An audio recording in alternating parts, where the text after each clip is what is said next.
গিয়েছে Iran America যুদ্ধ চলতেছে আর বাংলাদেশে তেল পাম্পে যুদ্ধ চলতেছে। ঝিনাইদহ জেলা একটি তেল পাম্পে ইতিমধ্যে সোশ্যাল মিডিয়াতে ভিডিওতে দেখা গেল যে তেল পাম্পে গিয়ে তেল নিয়ে কিছু সংখ্যক যুবকেরা তর্ক বিতর্কতে জড়িয়ে যায় এবং মারামারি করতে গিয়ে তারা দুইজন প্রায় নিহত হয়ে যায়, কয়েকজন আহত হয়ে যায়। আসলে আমরা ধৈর্য হারিয়ে ফেলেছি। আমরা বাংলাদেশের মানুষ আজকে ধৈর্যর পরীক্ষা দিতে জানছি না, যার কারণে আজকে আমাদেরকে হুসুকে বাঙালি বলা হচ্ছে। আসলে আমরা যদি একটু ভেবে দেখি যে রব্বুল আলামিন কিন্তু ধৈর্যের কথা কোরআনে বহু জায়গাতে বলেছেন। এজন্য আমরা আজকে ধৈর্যের পরীক্ষা দেব এবং ধৈর্যশীলদের সাথে যে রব আছেন কতটুকু সত্য আমি সেটা আপনাদেরকে তুলে ধরব। রব্বুল আলামিন ডেকে বলছেন, ইন্নাল্লাহা মা'আস সাবিরিন। রব্বুল আলামিন বলছেন নিশ্চয় ধৈর্যশীলদের সাথে আমি রব আছি। কথাটা মনে হয় মিথ্যা বানিয়ে বললাম। রব্বুল আলামিন ডেকে বলছেন নিশ্চয় ধৈর্যশীলদের সাথে আমি আল্লাহ আছি, সন্দেহ নেই। ও বাংলাদেশের মুসলমান, আজকে আপনাদের কারণেই তো পণ্যের দামগুলো বেড়ে যাচ্ছে। যদি আমরা একটু নিজেরাই যদি সতর্ক হয়ে যাই, নিজেরা যদি একটু নিজেকে সচেতন করে ফেলি।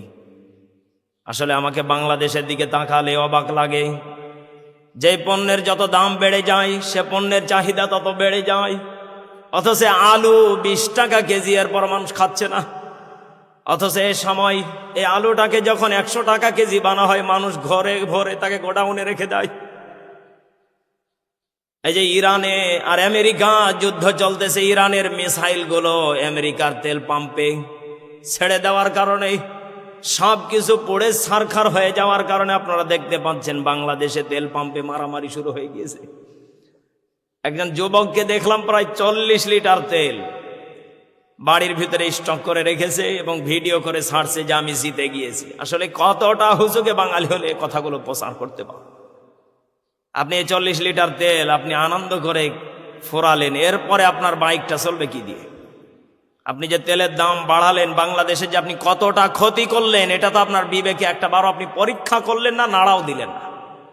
এজন্য আমাদের প্রত্যেকটা বাংলাদেশের যুবকদের আমি বলতে চাই, বাইক প্রত্যেকটা যুবকের জন্য এটা একটা আনন্দের জিনিস। বাইক প্রত্যেকটা যুবকদের জন্য একটা লাভার, ভালোবাসা, মহব্বত।